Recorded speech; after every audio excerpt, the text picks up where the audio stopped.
Halo teman-teman, selamat datang di Value Stock. Hari ini saya akan membahas tentang analisa fundamental PT Unilever kuartal ketiga. Jadi ini disclaimer-nya teman-teman, yaitu saya kembali lagi, satu, saya sharing analisa fundamental. Kedua, bukan ajakan beli, jual, atau hold suatu saham. Dan keputusan investasi ada di tangan investor atau di tangan teman-teman. Yang ketiga, jangan lupa teman-teman mengerjakan atau menganalisa kembali saham-saham yang teman-teman miliki. Oke, pertama kita mulai dari bisnis modelnya. Yang pertama adalah kegiatan usaha. Jadi Unilever ini bergerak di bidang produksi, pemasaran, dan distribusi barang-barang consumer goods atau FMCG ya, fast moving consumer goods.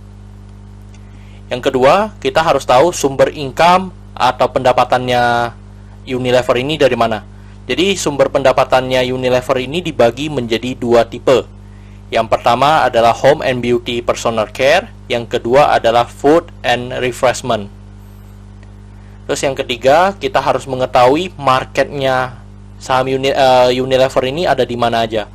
Jadi untuk Unilever yang saya bahas hari ini adalah Unilever Indonesia, maka hanya marketnya adalah di Indonesia. Sedangkan teman-teman tahu ya, kalau Unilever itu udah produk mendunia ya. Jadi dia perusahaan yang mendunia, tetapi karena dia ada di Indonesia, jadi segmennya juga hanya untuk Indonesia. Terus yang terakhir adalah saya mau bahas terkait kasus hukumnya.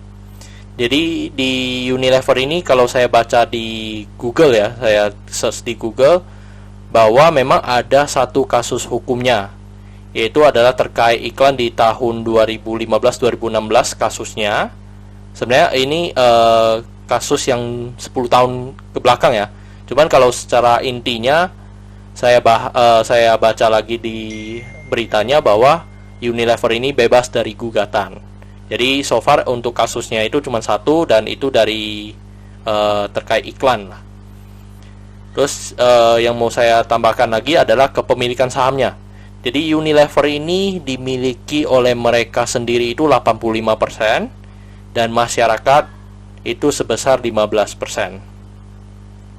Oke, dan ini adalah produk-produk yang dijual oleh Unilever. Jadi ada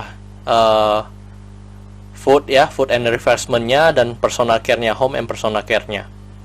Jadi produk ini ada 42 macam ya teman-teman ya. Tadi saya lihat di websitenya Unilever, mereka ada 42 jenis brand yang mereka miliki. Berikutnya kita lihat dari laporan keuangannya ya. Saya mulai dengan pendapatannya. Teman-teman bisa melihat bahwa di 2014 sampai 2020 pendapatannya konsisten ya, mengalami kenaikan. Jadi dari 2014 34 juta sampai dengan 2020 43 juta. Dan teman-teman bisa lihat di paling kanan ini ada warna yang berbeda ya. Jadi di situ saya tuliskan 2019-3, itu artinya adalah laporan keuangan 2019 kuartal ketiga dan 2020 kuartal ketiga. Jadi teman-teman bisa dilihat bahwa di 2020 ini mengalami kenaikan 0,3%. Terus teman-teman kita lanjut ke net profitnya. Nah, jadi di net profitnya untuk PT Unilever ini juga ada mengalami kenaikan. Di 2018 mengalami penurunan, dan 2019 naik lagi. 2020 ini prediksi ya teman-teman ya, prediksi mencapai 7,2 juta. Nah, teman-teman bisa dilihat untuk kuartal ketiga dibanding kuartal dengan kuartalnya mengalami penurunan 1,8%. Angka ini saya dapat saya bulatin ya teman-teman ya untuk laporannya. Jadi kalau ya real punya, kalau teman-teman lihat di berita itu sekitar 1,27%. Dan untuk Unilever ini tadi teman-teman lihat pendapatannya mengalami kenaikan, tetapi net profitnya mengalami penurunan. Jadi penurunan ini setelah saya baca di laporan keuangannya, bahwa penurunan ini karena naiknya biaya pemasaran dan naiknya biaya administrasi. Jadi administrasi itu mungkin karena karena kita masih di masa pandemi COVID-19 ini, Jadi teman-teman bisa lihat ya bahwa di Unilever sendiri juga pasti biayanya untuk menjaga hygiene dari existing dari perusahaannya supaya bisa terus produksi. Jadi mereka ada biaya-biaya yang dinaikkan. Dan teman-teman, dengan masa pandemi seperti ini pun dia hanya mengalami penurunan 1,8% dari dari net profitnya. Ya menurut saya itu sangat bagus ya teman-teman ya. Karena produk-produk dia adalah memang produk-produk yang kita butuhkan setiap hari. Berikutnya kita masuk ke asetnya. Teman-teman bisa lihat ya, dari 2014 sampai 2020 memang konsisten naik dan itu sangat bagus ya teman-teman ya. Terus untuk 2019 dibanding dengan 2020 mengalami kenaikan 2,2%.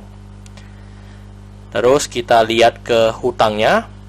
Hutangnya dari 2014 sampai 2020 ya teman-teman, untuk 2019 dan 2020 mengalami penurunan 5%, which is itu sangat bagus ya teman-teman ya. Dan setelah saya baca lagi, untuk hutang itu kan kita ada dua jenis hutang ya, hutang jangka pendek dan hutang jangka panjang. Hutang jangka pendeknya itu ada sebesar 12 juta dan hutang jangka panjangnya sebesar 2,6 juta. Nah, terus dari hutang jangka pendek yang 12 juta itu hanya 2 juta yang merupakan hutang atau pinjaman bank. Sisanya adalah hutang dagang. Jadi Unilever ini memiliki hutang dagang yang besar yang menurut saya itu juga sangat bagus ya, bukan hutang bank. Karena hutang bank kita kan harus membayar bunga banknya, tetapi kalau hutang dagang mungkin dia punya payment yang atau term of payment yang cukup lama ya teman-teman ya, sehingga dan dia punya, maksudnya dia punya brand, dia punya strong holding yang dimana dia suppliernya pun rela untuk menyaplai ke Unilever dengan payment yang agak lambat. Terus yang terakhir kita lihat dari struktur modalnya.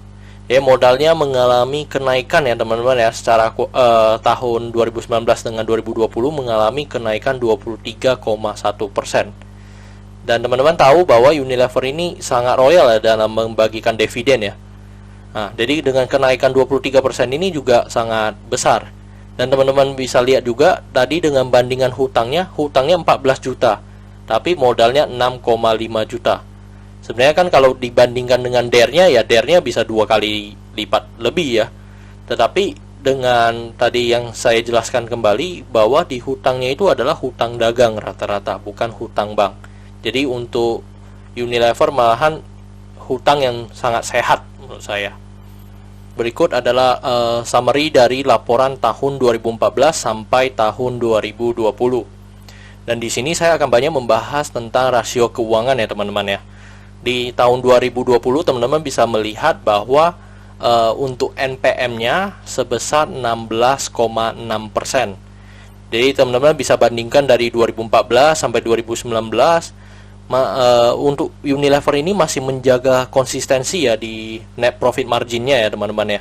Sebesar 16% itu masih di rata-rata dari tahun 2014 sampai 2019. Sedangkan teman-teman tahu bahwa di 2020 ini kan masih pandemi dan dia masih bisa menjaga konsistensinya. Itu karena kalau saya lihat juga dari produk yang dijual adalah produk consumer goods ya, yang dimana kebutuhan kita sehari-hari. Terus yang kedua adalah earning per share. Jadi earning per share-nya teman-teman bisa melihat dari 2019 dan 2020 itu 194 dan 188. Itu masih sangat dekat ya teman-teman ya. Tetapi kalau dari 2014 sampai 2018 itu kan jauh sekali. Itu sebenarnya tidak teman-teman. Tetapi karena di 2019 karena sudah mengalami stock split, maka dibagi 5 ya. Jadi teman-teman kalau misalnya mau hitung yang benarnya ya dikalikan dengan angka 5 juga. Itu akan nanti hasilnya akan sama. Terus untuk pernya itu adalah 42 kali teman-teman. Jadi teman-teman kita butuh 42 tahun dari laba bersihnya untuk mencapai harga yang sekarang. Itu sangat mahal ya teman-teman ya. Untuk per yang 42 kali itu ya sangat mahal. Selanjutnya kita bahas dari book value ya teman-teman ya. Book value di tahun 2020 ini sebesar 170. dan PBV-nya sebesar 46,5 kali. Jadi teman-teman, ini mahal sekali ya untuk saham Unilever ini ya. 46 kali lebih mahal ya. Jadi book value-nya hanya 170, sedangkan harga sekarang adalah 7.925. Terus kita lanjut lagi adalah ke DER-nya ya, atau debt-nya ya, atau hutangnya. Hutangnya itu 2 kali dari modalnya. Yang tadi saya sudah jelaskan juga teman-teman, bahwa hutangnya itu adalah hutang usaha rata-rata, bukan hutang ke bank ya. Dan yang kedua adalah teman-teman harus tahu bahwa Unilever ini sangat royal dalam membagikan dividennya ya teman-teman ya. Jadi hampir 100% dividen laba bersihnya itu dibagikan dalam bentuk dividen, sehingga modalnya itu selalu tidak mengalami kenaikan teman-teman. Jadi sebenarnya bukannya dari ini 2 kali itu bukannya buruk ya teman-teman, tetapi karena loyalnya Unilever membagikan dividen, dia tidak perlu lagi ada namanya penambahan modal, karena mungkin pandangan mereka bahwa brand saya sudah cukup terkenal dan memang sudah dipakai oleh masyarakat setiap hari. Jadi dia udah tidak perlu lagi modal teman-teman. Malahan dia menggunakan hutangnya dari hutang usahanya dijadikan untuk perputaran bisnisnya. Jadi ini sangat wonderful company ya teman-teman ya. Terus teman-teman lihat berikutnya lagi adalah return of equity-nya 100% teman-teman, di atas 100%. Jadi teman-teman tanam modal, tahun depan udah balik modal istilahnya, malahan dapat cuan lagi teman-teman. Jadi untuk perusahaan Unilever ini adalah salah satu usaha yang dimana memberikan ROE yang di atas 100% teman-teman. Terus untuk ROA-nya juga teman-teman lihat di angka 34% teman-teman. Jadi teman-teman, untuk ROA-nya berarti asetnya itu dari total aset yang dimiliki itu menghasilkan 34% laba bersihnya teman-teman. Jadi ini juga sangat tinggi sekali ya. Kalau teman-teman lihat di sektor-sektor yang lain malahan nggak seperti itu. Ada yang hanya 3%, yang 10% itu sebenarnya udah dikategorikan sangat bagus. Terus untuk per dikali PBV-nya itu sebesar 1958, which is itu sangat tinggi sekali ya. Kalau dari ilmunya Benjamin Graham mengatakan bahwa yang layak kita beli hanya sekedar 22,5 ya teman-teman ya. Ini sampai 1000-an ini. Terus kita lanjut lagi, revenue dibagi dengan equity. Jadi revenue-nya itu 6 kali ya teman-teman ya. Jadi revenue-nya itu 6 kali dari equity-nya teman-teman. Jadi dia dari modal yang ditanamkan, misalnya teman-teman menanamkan modal 1 juta menghasilkan 6 juta teman-teman dari 1 juta itu. Jadi itu which is ini sangat bagus ya, semakin tinggi juga akan semakin bagus. Terus market cap dibagi dengan revenue-nya. Jadi market cap-nya ini dijual sekitar 7 kali lebih mahal ya daripada pendapatannya. Terus teman-teman, ini saat video ini dibuat harga Unilever di harga 7.925. Terus dari analisa saya untuk nilai intrinsic value-nya Unilever ini ada di sekitar 6.800 sampai dengan harga 7.000 ya teman-teman. Dan berarti margin of safety-nya minus 12%. Jadi teman-teman, ini kan intrinsic value ini adalah benar-benar berdasarkan perhitungan angka ya teman-teman. Tetapi itu di luar dari perhitungan brand dan bisnis modelnya dan lain-lain ya. Oke, teman-teman, mari kita masuk ke kesimpulan. Kesimpulannya itu yang pertama adalah terkait produk dan jasanya. Saya memberikan status oke ya teman-teman ya. Yang dimana karena adalah saya memikirkan bahwa perusahaan ini bisa bertahan lebih dari 10 tahun. Dan perusahaan ini menurut saya gak ada matinya teman-teman. Kenapa? Karena saya berpikir gini, kita setiap hari gak mungkin lah gak pakai produk dia lah. Karena salah satunya Pepsodent, kita pakai Lifebuoy, kita pakai sampo Clear, itu udah wajib lah ya. Maksudnya kebutuhan sehari-hari kita itu dipenuhi oleh produk Unilever salah satunya. Jadi mengapa saya memberikan status oke ya teman-teman. Kedua adalah GCG-nya. GCG-nya juga saya memberikan oke ya teman-teman ya. Satu adalah memang ada terjadi kasus hukum ya teman-teman. Tetapi kalau saya lihat kasus hukumnya ini masih bukan kasus hukum yang mereka korupsi dan lain-lain ya. Maksudnya masih dalam dagang punya ya, masih dalam bisnis modelnya. Jadi masih sangat oke. Kedua adalah mereka pemegang saham mayoritas. Itu saya juga memberikan oke. Kenapa? Karena gini, teman-teman pikirlah, teman-teman memiliki bisnis yang bagus, nggak mungkin dong teman-teman pengen orang lain memiliki sahamnya. Jadi pemegang saham mayoritas ini menjadi salah satu unsur juga untuk GCG-nya. Yang ketiga adalah dari masa COVID sekarang kayak gini aja, mereka masih bisa konsisten menjaga laba bersihnya mereka. Jadi itu yang membuat saya memberikan status oke. Terus dari revenue mengalami peningkatan, itu juga saya berikan oke. Net profit walaupun mengalami penurunan sedikit, saya juga masih memberikan oke, karena menurut saya di masa pandemi ini banyak sektor-sektor lain yang minusnya udah agak karuan ya teman-teman ya. Maksudnya mereka drop secara net profitnya bisa sampai 50%, tapi untuk Unilever ini masih drop sekitar 1,2%. Jadi menurut saya ini masih sangat worth it untuk diinvest. Terus selanjutnya untuk asetnya saya juga berikan oke karena konsisten mengalami kenaikan ya teman-teman ya. Terus untuk liability-nya atau hutangnya, hutang yang menurut saya sangat sehat, di mana hutangnya itu kebanyakan adalah hutang dagang, yang dimana dia menggunakan hutang itu untuk modal usahanya. Terus saya lanjut lagi untuk book value-nya. Untuk book value-nya ini juga saya berikan status oke ya teman-teman ya. Yang kenapa saya memberikan status oke, karena yang book value ini kan di book value-nya hanya 170. Tetapi sebenarnya nilainya itu kan tidak berlaku ya untuk Unilever ya. Kenapa kita book value ini tidak bisa kita pakai? Karena modalnya itu selalu dibagikan dalam bentuk dividen, sehingga modalnya itu tidak bertambah, sehingga book value-nya juga tidak bertambah teman-teman ya. Terus untuk faktor sektor, untuk sektor Unilever ini sebenarnya hanya menjaga di hutangnya saja, tetapi untuk hutangnya sudah saya jelaskan, karena hutangnya oke, berarti sektornya juga masih oke. Terus untuk sektor ini juga saya melihat bahwa produknya itu adalah produk yang kita butuhkan setiap hari. Makanya ini perusahaan yang wonderful company ya teman-teman ya. Terus untuk ROE-nya juga saya berikan oke ya teman-teman. Kenapa saya berikan oke? Karena return-nya itu di atas 100% teman-teman. Itu sangat oke lah sebenarnya.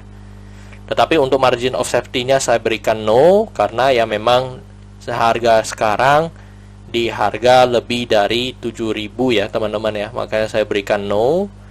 Terus untuk dividen juga saya berikan oke, karena setiap tahun di Unilever ini memberikan dividen kepada kita ya sebagai pemegang sahamnya. Jadi untuk kesimpulan kali ini 10 dibanding 11 ya teman-teman. Terus pertanyaannya, apakah saya akan membeli saham ini? Yes teman-teman, saya akan membeli saham ini. Walaupun harganya sekarang di 7.900, saya juga tetap membeli ya teman-teman ya. Tetapi saya beli tidak banyak, karena menurut saya kalau dia turun lagi akan saya beli lagi. Dan ini saham ini menjadi bagi saya itu udah core stock ya, atau dividend stock, yang dimana saya beli dan tidak akan saya jual teman-teman. Karena dimana saya memikirkan bahwa setiap hari kita memakai produk dia, dan juga berapa orang Indonesia yang menggunakan produk dia. Jadi ini perusahaan yang menurut saya sangat susah ya diganti ya, dan brand-brandnya dan produk-produknya itu sudah dikenal oleh masyarakat kita ya. Oke teman-teman, sekian dari video kali ini. Teman-teman jangan lupa like dan subscribe teman-teman, dan teman-teman komen jika teman-teman ada saham-saham yang teman-teman ingin saya buatkan video seperti ini. Dan jangan lupa juga untuk add di Instagram saya. Terima kasih teman-teman. See you in the next video.